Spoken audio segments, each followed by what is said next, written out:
So Jeremy Corbyn has just won an outstanding mandate to be the new leader of the Labour Party. For those that want to see a brighter future of the Green Party, more money, more resources, more members, more influence, is that bad news? No, I think it's good news. I think we now have a leader of the Labour Party who is committed, it seems, to a wider, less tribal politics. It's really interesting that very soon after being elected, he's given the portfolio to John Trickett to have a constitutional conference. So the whole issue of democratic reform is going to be high on their agenda. I'll certainly be continuing to push for electoral reform, a fairer voting system. Significant that the unions themselves have come out just last week saying that they are in favour of a fairer voting system too.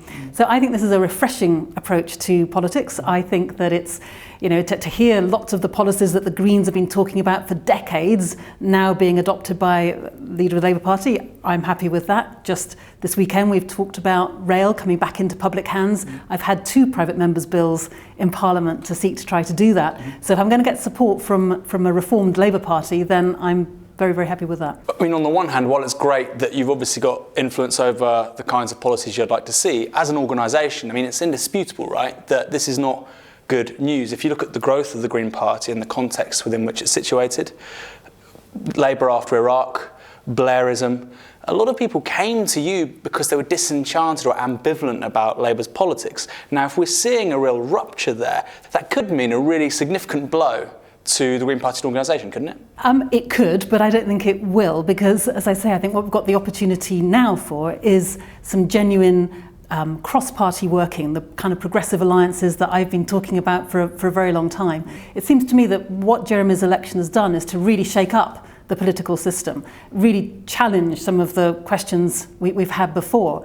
That can only be a good thing, I think. And, it's not the case, as far as I can see yet, that Jeremy is completely moving on to Green Party territory. Not at all. He's going in the right direction. That's great. But for example, on climate change, that for the Green Party is not just another issue that we add to a list of policy areas, it's the lens through which we see everything. And I've seen no evidence yet that that kind of understanding is in Jeremy or indeed the rest of the Labour Party. So I think there will always be the need for a strong and vital Green Party with the kind of unique Green perspective that we bring to the table. But if there's a way that we can work together more effectively, I think most people would be delighted about that. I'm sure that the vast majority of people who are supporting Jeremy Corbyn want to see a politics that is far more pluralistic. If Corbyn was that pluralistic, if he was that open to the Green Party and organisation, why are you in the shadow cabinet?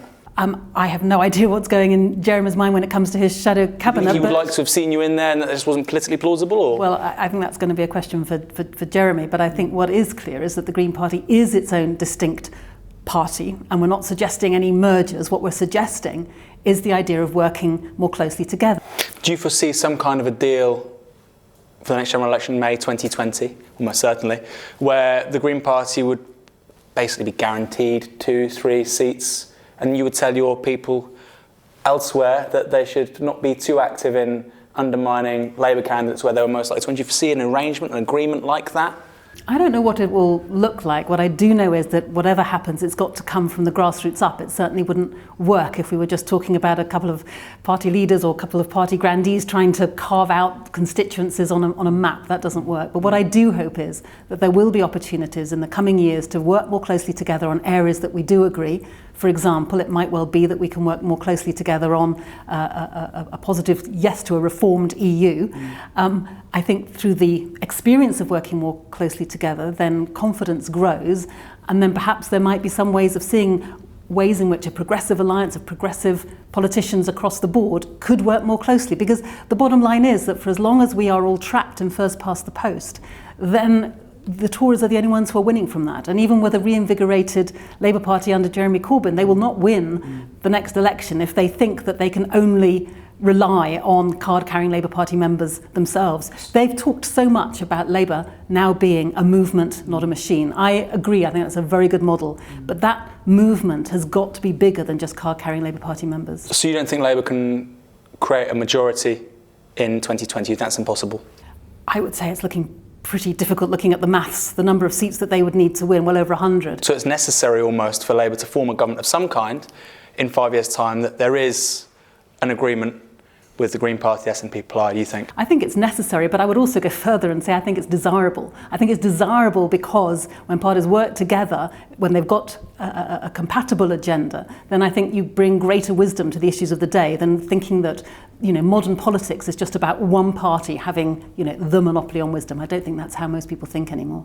How infuriated are you with the electoral system, first past the post, that we have for Westminster British general elections? Because surely when you look at what's happening since 2010, declining real pay, but also more importantly, emerging political parties everywhere, Syriza, Podemos, you must think if we had proportional representation, that could have been us. Charismatic leader, politician in Parliament, and yourself, you could have really scaled in the last 5 years, couldn't you? You could be on 20, 30% in opinion polls.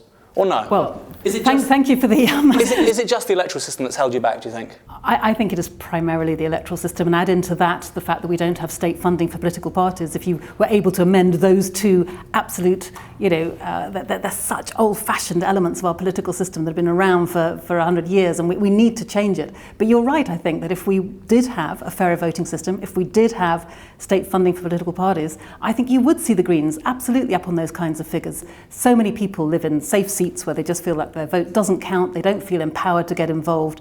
And yet we see with something like the Scottish referendum on independence that when you give them a voting system and a clear question, people are really engaged in these issues. They really care about it. It's not that people don't like politics, it's that they don't like a voting system that essentially closes them down. So that's the big difference between Podemos, Syriza, some of the Catalan nationalists we've seen, and then the Green Party over here. It's just the electoral system for you. I don't say it's just the electoral system, but I think the fact that we know that in this country the electoral system makes it so hard for smaller parties to grow and flourish, that has to be an absolute break on the way in which we've been able to manage so far. Having said that, 1.2 million people voting Green at the last general election, that shows the kind of, the pent-up support that there is. There'd be even more if people knew that their vote had, really would have counted and could have yielded another MP. You've been on record recently, you were interviewed by Aaron Jones, and you said that you drew succour from the fact that 76% of the electorate didn't vote for the Conservatives in May's general election. That said, 3.5 million people voted for UKIP, almost 3 times as many people that voted for the Green Party. Your primary explanation for that was that the media was over-eager, let's be kind to them, to give UKIP a platform where they weren't so much with the Greens. Mm-hmm. Is that a bit of a cop-out? I mean, you've got 65,000 members. You can't keep on blaming the mainstream media, surely. The problem was that most of those members came in very late on, and the amount of resource, because most of our, in fact, almost all of our finances comes from our members. And so, the collective amount of resource that you have from 65,000 members only came in very late towards election day itself. If we had had a fraction of the budget that the bigger parties had and were able to invest in the campaign, I think that would have made a really big difference. And I do think there was something very self-fulfilling about the media constantly talking about UKIP, every single television show or page in your newspaper. So that was inevitable? The Greens never could have created a similar kind of sensation around themselves, you don't think? I don't think it was inevitable. I think it was an awful lot harder. I think if we'd had a bit more finance and if we'd managed to get into the media a little bit more, then again, another picture. Winter 2013, floods right across the southwest of England.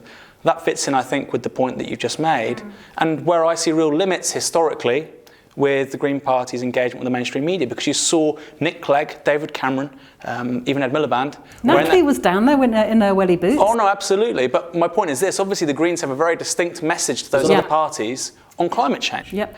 And the Southwest has nothing to worry about when it comes to immigration. They have everything to worry about with climate change. And we were making those points. We're absolutely trying to make those points. You really didn't define the message, did you? You have defined the message in this country around immigration. The Greens haven't with climate change. What's the explanation for that? I think part of the explanation for that is that the UKIP message plays very interestingly with what happens to the Tory party, which happens to be in government. So that when the UKIP speaks, that could bring down the government, or at least that's how it's seemed. If enough Tories were able to be peeled off and join UKIP, that has a major impact on who's running the government right now. And that's what's made, in a sense, the issue of Europe so salient. I mean, it's become so politically relevant for that reason.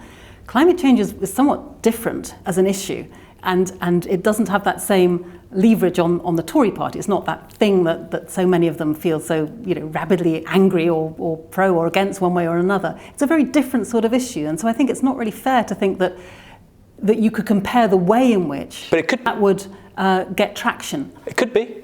I mean, that was the first instance, wasn't it, actually, of climate change really being a visible phenomenon in people's lives, Tory voters' lives. South West, obviously we know, those Lib Dems went Tory. And let's not forget that the South West was the place where we also won our latest member of the European Parliament. It's where we came second in Bristol in the general election, and for a while looked as if we might actually take that seat too. So the Greens are doing incredibly well in the South West. So I don't think the linkage that you're talking about here is lost on people in the South West. I think they absolutely do see that. And I think that, there are so many issues now where the Green perspective is bringing something different and important that more and more people are recognising. So we have these appalling pictures right now of the refugee crisis. And one of the things you can't help thinking is that, if we think this is difficult, just imagine what it's going to be like in a 2-degree world, a world of 2 degrees warming. It's going to be a million times worse. If we're thinking about the stresses and strains on the NHS, well, let's look at some of the causes of ill health. Air pollution costs around £15 billion a year. We could be saving the NHS that. So I think those kinds of debates and arguments are distinctive things that the Greens are bringing to the table. Did you not look at how Natalie was engaging with the whole flooding crisis 2013, and then similarly with the election about 18 months thereafter? Did you not look, and I know you don't want to talk about personality politics or individuals, and clearly Natalie is an outstanding leader in terms of building a party, getting more members, that's indisputable, but did you not think, I could do a heck of a lot better here, we could be on 10-15% in opinion polls if that was me? That must have crossed your mind. I agree with you that she is doing a brilliant job in terms of going around the country in a way that I never could have done, in terms of going to every small, far-flung place and rallying people to the Green cause. And that is a key part of being leader of any political party. I think under her leadership, to go from, 12,000 members to 65,000 members, by any measure, that is an extraordinary success. Now, you can look at some of the media coverage and, of course, there were times when she had a hard time and she was the first person to put her hands up and say, that wasn't a great interview. But it does seem to me, that the media treated that disproportionately. I mean, I was on Channel 4 News talking about an interview that Natalie had just done. It was the same day that Malcolm Rifkind and Jack Straw had been accused, it had been alleged, that they had been taking money in order to, or at least they were offering to take money in order to offer access to people in power. And yet the big news was the fact that Natalie had momentarily forgotten something. Now that seems to me to be pretty disproportionate. People always say they want their politicians to be people like them, people you can go down the pub with, not these slick people constantly on message with the Blackberries in their hands. And when you get someone who's a bit like that, then as soon as that happens, you've got the media circling around them like Caroline, that's the difference with you, because you could be just as slick as those people, and people believe that you believe in what you're saying. They trust you. So you've got the best of both worlds, surely. I mean, you should be right up there, shouldn't you? Well, that's very kind for you. You know that. You know that. You know that you've got Natalie Bennett skills and you've got a bit more when it comes to the mainstream media. You must know that. Well, it's very kind of you to say so, but you know what? I think what people want to know about is our policies. The EU. You wrote an article 4 days ago for the Huffington Post about why we should make a progressive case to stay in the European Union. Yeah. This referendum, I think, in 2017, could define British politics by the time the next general election comes around. Yeah. You're saying you want us to stay in. You're saying that the left should vote on a progressive ticket to stay in the EU. Quickly, why? When you look at, for instance, things like TTIP, many of your members and supporters loathe it. Yep. When you look at how the Troika's treated Greece, yep. When you look at EU trade policy with the rest of the world, particularly the global south, yep. That's a tough sell, isn't it? A lot of people are going to disagree with you. I think those questions that you're raising are questions that I've raised as well. So this isn't just some sort of ideological crusade that I'm on. I have been a member of the European Parliament. I have seen up close just how undemocratic the European institutions are. I have seen up close, because I was on the International Trade Committee of the European Parliament, just how little access the members of the European Parliament have over trade policy. So I'm not looking at the EU with rose-tinted glasses, believe me. But what I am saying is that I think we need to look at what are the kind of key policy areas that we need to focus on now? Things like human rights and climate, to take just two. And the idea that we're going to be able to tackle those better in our own sovereign, individualized ways, rather than being part of a Europe of solidarity, I think is a myth. If you take things like the Transatlantic Trade and Investment partnership treaty, this trade treaty that is horribly undemocratic. The countries that are pushing that are countries like Britain. They've already got some of the worst aspects of TTIP in their own bilateral trade agreements. If you look at what happened to Greece, it's an awful thing. I was the first person to say this is like a coup. It's taking away sovereign power from Greece. But that was because of a couple of different member states absolutely pushing that through with the central bank. But what we need to look at is what the institutions could do if you changed some of the governments. You know, right now in the EU we've got a majority of right-wing governments, so you get a right-wing response. Can I just say that when the EU had a majority of Green environment ministers, for example, when it was still the EU 15, we had some brilliant policy coming out of the EU. So it seems to me that we need to be looking at, do we need this institution? And if we do, how do we reform it? And I would say we do need it, but yes, we do need reform. But that's going to take longer than, actually, I think the referendum is more likely to be next year. We're not going to get that reform by June or September of next year. We need a people's Europe, a much more democratic Europe, a much more accountable and transparent one. But that means we need to be in there fighting for it, not taking our bat home and thinking that we're going to somehow do better if people like, you know, John Redwood and David Cameron are in favour, are in control of policies. You're on record as saying that you're a socialist. Natalie Bennett is on record as saying she's not a socialist. Clearly there are a range of opinions within the Green Party about socialism, capitalism, free markets and their limits. Something significant happened in 2008, didn't it? We saw potentially the end of capitalism itself. Yeah. How big was that crisis, and are we seeing the end days of neoliberalism? On the issues, first of all, about whether or not there's a big debate in the Green Party as to whether or not we're a socialist party or not, I don't really think there is that big debate. I think sometimes words like socialist can be more problematic than they're worth, in a sense, because different people will bring different baggage to what that term means for them. If you're asking, is the Green Party fundamentally committed to the redistribution of wealth, to equality and social justice? Absolutely, yes it is, and I don't think there's any difference between any of us on that. A social democrat would say that, wouldn't they? I mean, the point is, a socialist has a certain perspective on capitalism that says this is not a sustainable system for humans to live under. I think what the Green Party would say is yes, and yes, it is true that capitalism is not a sustainable way for us to live, but not only in terms of the social relations that it engenders, but also because of the environmental impacts that it generates. So our analysis, I think, embraces a socialist analysis, but crucially goes much further, because it's not simply arguing about how you parcel out the different slices of cake, if you like, although that's a very important question, who gets what.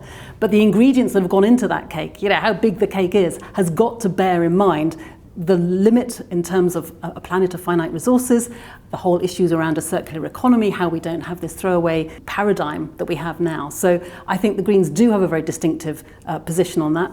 I think that 2008 was an absolutely extraordinary moment, where, as you say, we began to see how the whole capitalist system carries within it, potentially, the seeds of its own destruction. It has now, you know, cobbled itself back together for a while. Is that going to last? I don't think it is. So you're obviously acutely aware of the climate crisis. If we see global warming this century of 2 degrees, it's a big problem. If it's 4 degrees, it's going to be a real challenge for humans to live, to continue as a species on this planet. We could see 2/3 of the world's major cities underwater, melting of the Arctic ice sheets, huge problems. How do you look very well rested, you look happy. How do you maintain, to put it quite frankly, your sanity, given your clear knowledge of the facts, whilst working in that place over there? And I'm pointing to the House of Commons, where so many people, despite such compelling evidence, simply reject climate change as the big issue of the 21st century. How do you cope with these people? That is a question that I ask myself very regularly. There's a wonderful film called The Age of Stupid, all about a climate catastrophe, and Pete Postlethwaite, the wonderful actor, is the sole survivor of a climate catastrophe. And he says, in words that still make the hairs go up on the back of my neck, he says, why is it, knowing what we knew then, we didn't act when we still had time? The film being based in 2050, he's looking back to newsreels of now and saying, look, the evidence is there, why don't we act? And, you know, to me that is the most important question. And I suppose in terms of sanity, then what gives me hope are all the people that are outside there, all the people who are going to be marching in Paris in the climate talks, who are doing things in their own lives to try to live in a more sustainable way, put pressure on governments and local authorities to get us off this horrendous collision course we're on with climate change. But, you know, there's a real prize out there, and the prize is that if we did get this right, I think that what we're talking about is not a message of people shivering around a candle in a cave. That is not a vision that we want. But if we get it right, then I think that a world where we are living within our means, where we are not pushing CO2 and other gases beyond what the world can bear, then actually we've got the chances of a much, much better quality of life. I think that if we were able to have, for example, more affordable public transport, if we had more local food from our allotments, if we had more time to play with our kids, if we just had a more sustainable world, the great news is that's not only good for the environment, it's good for us as well. Caroline, Lucas, thank you very much. Thank you. Cheers.